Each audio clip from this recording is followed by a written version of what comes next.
مولاي صل وسلم دائما أبدا على حبيبك خير الخلق كلهم. مولاي صل وسلم دائما أبدا على حبيبك خير الخلق كلهم. Allah'a har bir maqtav, ozu bizin yaratgan, Habibke ummet etip İslam dinge qaratgan. İslam dinge qarattı, Habibke ummet etip buğar mevlid okuyuq, sıylı maqtavlar etip, sıylı maqtavlar bolsun Habibke ahlüsüne, ashabaları bulan gitçisi ullusuna. Hali mevlid başlayıp haşık bulup Ahmad'a, buğar haşık bulgallar yuq bulur rahmat'a. Mevlaya salli ve sellim daiman abadan ala habibike hayril halqi kullihim.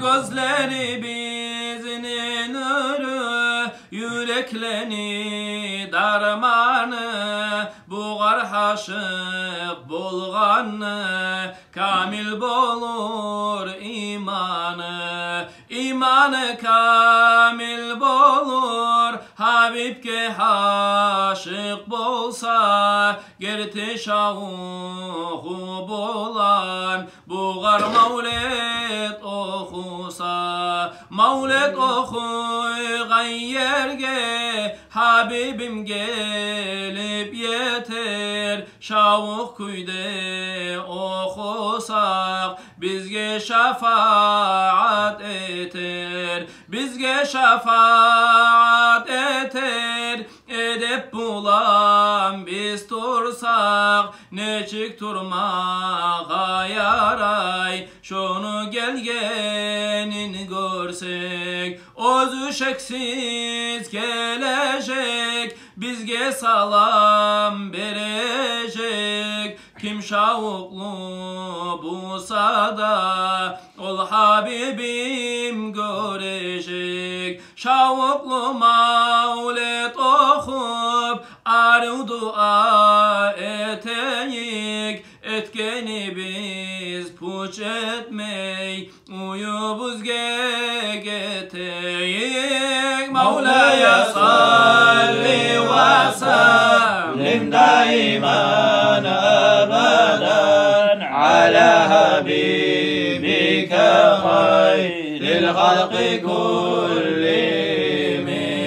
Uyu bizge geteyik, dünya kalamı söylemey, Habib'ten şavuktayıp yüreği biz oylamay. Her bir kasavalanı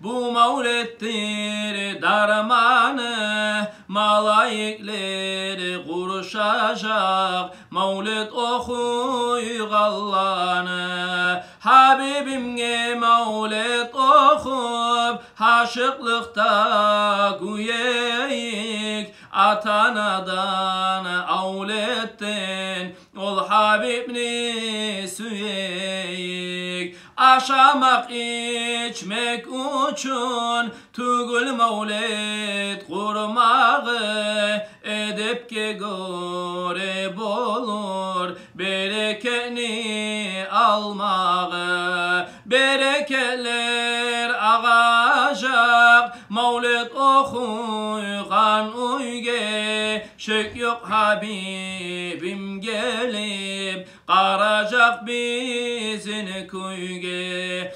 Qaracaq bizin kuyge şafaqlarını etme. Bizge Allah tevfik versin, ol Habibni razı etme. Habibim razı bolup, şonu gözü buz görüp, farz sünnetin tüz etip, şonu yolundan yürüp, Baytullah'a da yetip, aylanıp tavaf etip, olsek de gayırmaybız, güzel Ravza'a yetip. Ravzadadır biyimiz, şonu mulansıyımız, şonu Ravzasını görsek, yoktu kıyınımız. Kıyınımız kop olsun, Habibke aşık etip, yüreğimiz yal bulsun, şoğar ziyaret etip. Men zayıf Abdülganı bir Allah'tan dileygen, Habibimni şefaatın sizden dua gözleygen. Mevla'ya